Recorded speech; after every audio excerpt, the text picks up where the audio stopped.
Hi everyone, welcome to Electrical Know-How. Today we're going to be looking at calculating the total resistance inside of a series parallel circuit. So first of all, let's take a bit of a look at some series parallel circuits. So we can see here that a series parallel circuit has components which are series, as well as some components which are parallel. So we can see on the left here that we've got a parallel circuit here, or a parallel component here, as well as another parallel section here. And we've got a little resistor in the middle here, which is going to be in series. So we've actually got 1, 2, 3 series components. This is a series circuit here. And so we've actually got a series parallel there. Over on the right hand side, we can see that we've got a parallel circuit here where it splits. But then we actually have these little series resistors inside of it. So we've again got a parallel series circuit going on there. So what are we going to need to know? If we want to calculate the resistance, we're going to need to know three things. We're going to need to know how to calculate the resistance in a series circuit. We're going to need to know how to calculate the resistance in a parallel circuit, and then we combine those to be able to calculate our resistance in a series parallel circuit. So this one here is the video you're watching right now, but if you're not too sure about the other two, go and check out our videos on our series and parallel resistance calculations. So as always, let's kick off with a couple of facts. So calculating the total resistance of a series parallel circuit is more challenging and requires using more problem solving skills along with more than one formula. So what are we saying here? We're just saying it's a little bit more technical. If you want to calculate resistance in a series parallel circuit, it is going to be harder than it is to calculate in just a series circuit or just a parallel circuit. So if you want to combine the two, you're going to have your head screwed on a little bit. Fact number 2, we're going to be looking at using three main formulas. Number 1, we've got Ohm's law. We've all seen that one before. We've also got formulas for calculating the individual resistors inside of a parallel circuit and calculating resistance inside of a series circuit. If you're not familiar with them, again, quickly go check out those videos that we've got on parallel and series circuit resistance. You're really going to need to know that in a minute, otherwise you might feel a little bit lost. Number 3, choosing the right formula. We did just mention that we had three formulas, but choosing the right formula is going to come back to the information that you have. So whatever the information that you have is, hopefully you can use that to pick the right formula for you. All right, and the last little fact that we've got. When it comes to calculating resistance in a series parallel circuit, you have to follow the steps. You cannot skip ahead and then come back and do calculations at the end. You have to do it in a set of steps. So let's take a bit of a look at those steps now. Step number 1 is going to be to identify the segments of the circuit. So this is probably the first time that we've looked at identifying segments inside of a circuit. And we can see here our example is this little circuit here, which is parallel, series, then parallel again. And so what we've done over here is we've actually circled or put a little box around the various segments. So segment number 1 is going to be this first parallel circuit, and we can see that we've put a little red box around that one. All right. Our next component is going to be this single resistor in the middle here, which has got a purple box around it. And then lastly, we've got another parallel circuit on the end here. And so we've once again put that blue box around that one. And that is the three segments in this circuit here. That is our three segments, 1, 2, and then 3. They are larger. This is only just the one resistor, but that is the segments inside of this circuit. Let's take another look at another quick little example. We want to make sure that we understand this one before we move on. So again, just identifying segments. We've got our parallel parallel circuit with our series resistors in here. So again, breaking down those components, we want to look for the smallest little pieces that we can. So what we find is that we've actually got these little series circuits here, right? And we can use those to calculate the resistance in them to allow us to calculate the resistance in the bigger circuit. So we've got segment number 1 here again with the red box around it there. We've got segment number 2, we've popped a blue box around that one, and segment number 3, which is the green box, is actually the whole circuit itself. All right, let's take a look at one which is a little bit harder. I've designed this one to be just a little bit more confusing and hopefully challenge us just a little bit. We will see this is really, really easy. Again, we just break it down into its smallest pieces. So we can see that we've got a parallel and series circuit here. So we've got a parallel break here, then we've got another parallel break here, and we've got some series resistors in line down here. So looking at those components, we know that our two series resistors, they can go together. So we've popped a box around them, so that's going to be one of our segments. We also know that this parallel circuit here, that is its own little segment as well. So we've popped a red box around that one. And then again, we've got our green box, and we've gone all the way around the outside to say that we're looking at the total circuit there. All right, so that is step number one. So let's move on to step number two. So step number two is calculating the resistance of the segments and making sure that we use that right formula.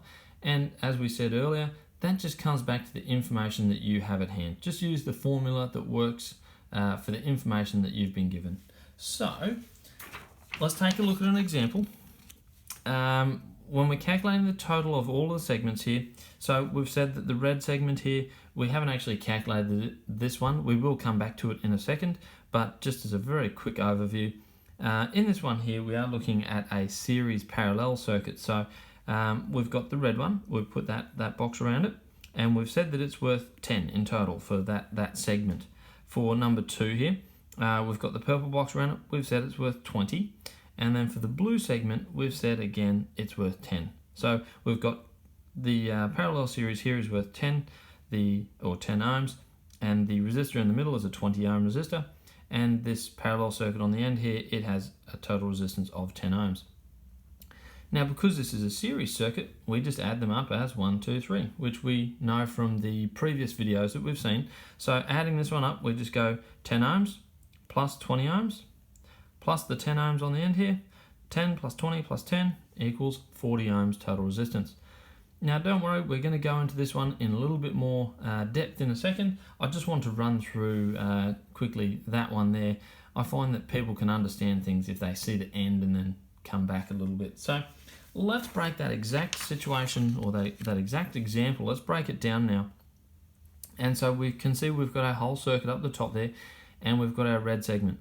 So in the red segment, which we've got a little bit of a blown up picture here, we said that resistor number 1 is worth 20 ohms, resistor number 2 is worth 20 ohms as well. And so we're going to use our parallel formula here because we know this is a parallel circuit. That's the one we're going to use. So what do? We know that 1 over resistance total is equal to 1 over resistor 1 plus 1 over resistor 2. So that's exactly what we do. We say that 1 over the resistance total is 1 over 20 ohms for our first one, and then plus 1 over 20 ohms for resistor number 2. All right, now if we plug that into a calculator or we work it out manually, we find that the total resistance here is 10 ohms. All right, so for that first segment, this red segment, the total resistance is 10 ohms. And it's really, really simple. All we do is break it down into segments, calculate them all out, and then add them all up. So let's take a look at number 2. Now, just to make things a little bit interesting, we've used a different formula here. So we're going to use Ohm's law. So Ohm's law is R for resistance is equal to V over I. So in this case here, for our little resistor there, our volts or a voltage is 80 and our current flow is 4 amps. So all we do is we take our 80 volts and we divide it by our 4 amps. And that tells us that our total resistance in this little resistor here is 20 ohms. So we know that segment number 1, that was 10 ohms. We know that segment number 2 is now 20 ohms. So all we've got left is segment number 3, and then we can calculate this thing out. So here we go. No surprise to see segment number 3. And this is using the same figures that we had before. So we've got a 20 ohm resistor and a 20 ohm resistor. So number 1 is 20, number 2 is 20. And so we just go 1 over 20 plus 1 over 20. And again, that equals our 10 ohms of resistance there. So let's then calculate that out in our total circuit. So we know that our red segment is worth 10 ohms. We know that our purple segment is worth 20 ohms. We know that our blue segment is worth 10 ohms. And we know this is a series circuit. Even though it's got little parallel pieces in it, we know that all up this is a series circuit. It's got one entry and one exit. So we're going to calculate this one here with 10 plus 20 plus 10 equals 40. And there we have it. The total resistance for this circuit in this series parallel circuit is 40 ohms. So really not too hard. But just to make sure that we've really hit this one home, let's take a look at another example. So inside of this example here, we've got a parallel circuit, and then we've got some series resistors inside of that. And we're going to take a look at segment number 1, which is the red one in the box here. And so we've got a blown up version, and we can see that resistor number 1 is worth 80 ohms, and resistor number 2 is worth 120 ohms. So using our series calculation, or a series formula there, all we do is add resistor number 1 plus resistor number 2. So we've got 80 ohms plus 120 ohms. Total resistance is 200 ohms. So for this top branch here, we're looking at 200 ohms of resistance. Let's take a look at that second branch now. So segment number 2, which is the blue segment down here. And again, just to mix things up a little bit, we've used Ohm's law here. So again, the resistance is equal to 480 volts over 2.4 amps. So 480 divided by 2.4 gives us again 200. So we've got 200 and again 200 ohms here. So let's take a look at the total circuit. Now we can see that this is a parallel circuit. So we're going to use our parallel formula here to calculate it. So our red section we know is worth 200 ohms. Our blue section is worth 200 ohms. So we plug that into our parallel formula, and we say 1 over 200 plus 1 over 200, so segment number 1 and segment number 2. And once we plug that into our calculator, we find that it is a total resistance of 100 ohms. So for this entire circuit here, we are saying that it is a value of 100 ohms. Right, now finally the last one, which was, if you remember, our slightly more difficult one. Let's take a look at it. Now again, we calculated that we've got 2 segments inside of here, plus our total. So the red segment is the one we're looking at here. So we're saying resistor number 1 is worth 50 ohms. Resistor number 2 is worth 50 ohms. So we plug that into our parallel circuit. Because we're looking at a parallel circuit, we use our parallel formula. So we say 1 over 50 plus 1 over 50 ohms. And once we plug that into the calculator, we find it equals 25 ohms in total. So segment number 1 has a total of 25 ohms of resistance. Let's take a look at segment number 2, which is the blue one down here. It is a series circuit, and we have resistor number 1, which is worth 100, and resistor number 2, which is worth 25. So 100 ohms plus 25 gives us a total resistance of 125 ohms. So for segment number 2, 125 ohms is the total resistance. Now, once again, we know this is a parallel circuit. All up, this is a parallel circuit. So we plug it into our parallel formula. So the red box is worth 25, the blue box is worth 125. So 1 over 25 plus 1 over 125 gives us a total resistance in this circuit of 20.83 ohms. And that's it. The total resistance inside of that circuit is 20.83 ohms. So I hope that we were able to help you out. I hope you've learned something there, and that brings us to the end of the video.